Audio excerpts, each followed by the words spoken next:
सभी को नमस्कार। आप सबका वेलकम है ऑन माय यूट्यूब चैनल जिसका नाम है साहिल मलिक व्लॉग्स। अगर आप नहीं हो तो ज़रूर सब्सक्राइब और शेयर कीजिएगा वीडियोस को। आप लोग मुझे फेसबुक पर भी फॉलो कर सकते हैं, fly.sahil के नाम से आईडी है। आज का सेशन रहेगा वो कितना आसान और कितना मुश्किल है र को ल बनाना या ल को र बनाना, मतलब क्लैरिटी लेना। अब उसके बाद है वो कितना आसान या मुश्किल है अटकते हुए इंसान को लगातार बोलते हुए देखना। आसान है या मुश्किल है, आज सभी सवालों का आज आपको मैं जवाब दूंगा। सबसे पहले हम करेंगे यहाँ बात क्लैरिटी वाले सेशन की। क्लैरिटी की बात कर रहा हूँ यहाँ पे र हो या ल हो।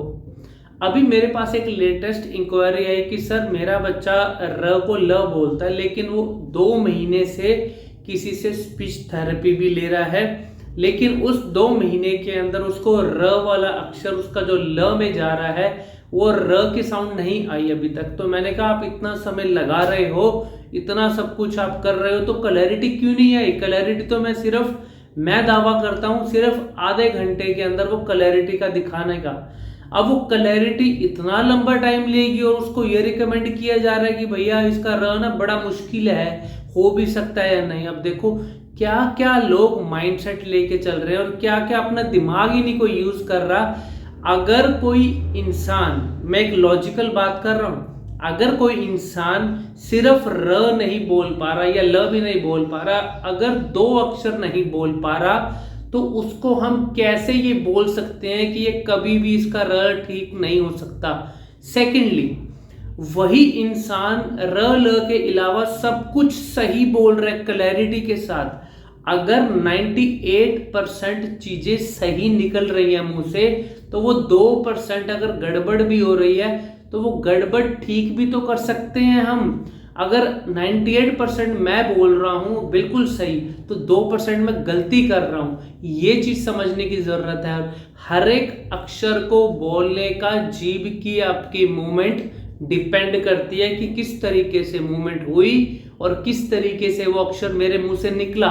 जब तक र का राइट मेथड चाहे समझ में आ जाए, इम्प्लीमेंटेशन सबसे इंपॉर्टेंट बात होती है, उसको अमल कैसे किया और अगर अमल किया तो कितना रिजल्ट आया, डे बाय डे कितना आपने उसके ऊपर एनालिसिस किया, कितना ध्यान रखा।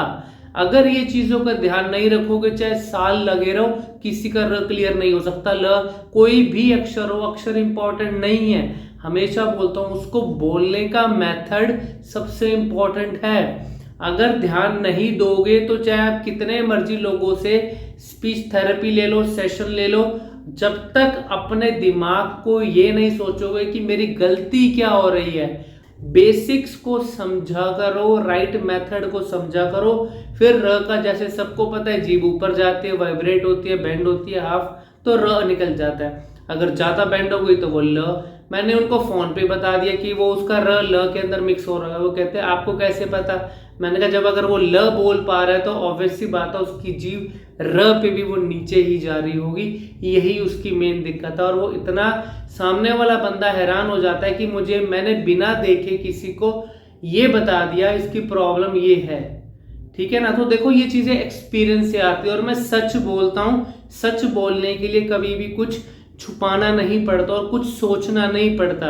अगर मेरे वीडियोस आपको रेगुलर मिल रहे हैं तो वो सच के ऊपर ही मिल रहे हैं, कुछ ये नहीं कि इसकी बात उठा ली उसकी बात उठा ली, नहीं। डेली एक्सपीरियंस से मैं आपको जितना ज्यादा हेल्प कर सकूं वही इंपॉर्टेंट होता है।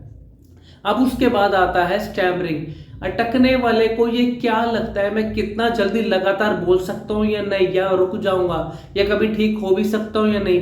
अभी एक और इंक्वायरी आई कि सर हमारे पास 1 हफ्ते का है टाइम, आप उसको ठीक कर दीजिए। अब मैं तो कह रहा हूँ सिर्फ एक ऑनलाइन सेशन भी सामने आ जाए, जितने सालों पुरानी प्रॉब्लम है उस आधे घंटे के अंदर उसकी प्रॉब्लम उसको दिखा दूंगा, वो प्रॉब्लम हुई क्यों वो दिखा दूंगा, और उसकी वजह क्या रही वो दिखा दूंगा, और उसको सही कैसे करना है वो रिजल्ट भी दिखाऊंगा, सो दैट उसको वो कॉन्फिडेंस भी आए, उसको अमल भी करके दिखाऊंगा। अब इससे ज्यादा अगर आधे पौने घंटे के सेशन में आपको और क्या चाहिए? आपका मोटिव क्या है? रिजल्ट लेना। मेरा मोटिव क्या है? रिजल्ट दिखाना। अगर दोनों बातों को समझोगे ना तो कभी भी विश्वास की कमी नहीं आएगी।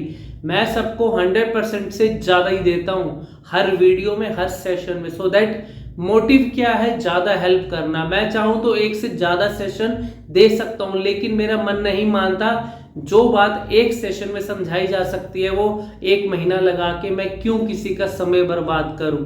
ठीक है ना। तो अगर अटकने वाले की बात कर रहे हैं तो वो प्रॉब्लम क्या है? स्पीड का कंट्रोल ना कर पाना। स्पीड कंट्रोल कर लो, फ्लो मेंटेन करो। स्टैमरिंग वाला फ्लो पे ध्यान दे। जितना जल्दी फ्लो मेंटेन होगा, स्टैमरिंग खत्म होना शुरू हो जाएगा। फिर भी कोई चीज नहीं समझ में आ रही, एक ऑनलाइन सेशन के लिए सामने आ जाना 1 to 1 में, व्हाट्सएप पे, वीडियो कॉल पे, लाइव रिजल्ट देख लेना और परमानेंटली हर प्रॉब्लम का रिकवर करना। Thank you very much, God bless you.